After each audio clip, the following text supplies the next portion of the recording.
এই দিদি বিস্কুটের কৌটোটা নিয়ে আয় তো। হ্যাঁ আনছি।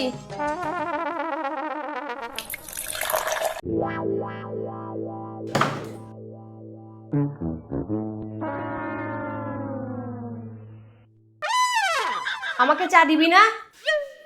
তোর জন্য চা করেছি নাকি, তোকে দেবো যে। দাঁড়া, আমাকে না দিয়ে বরকে খাওয়ানো, দেখাচ্ছি মজা।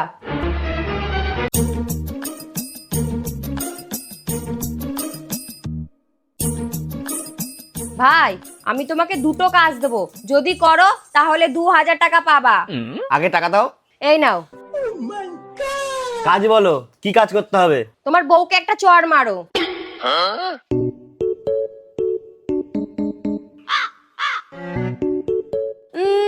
আসলেন, আমার বরকে 2000 কেন 2 লাখ দিলেও আমাকে চড় মারবে না। আরে 2000-এর জন্য একটা কেন, 5টাও চড় মারতে পারি। তুমি দ্বিতীয় কাজ বলো। এ নাও লাইটের বিল, 2100 টাকা এসেছে, 100 টাকা ভরে জমা দিয়ে আসো গা। वाह दीदी हो गया बेटे।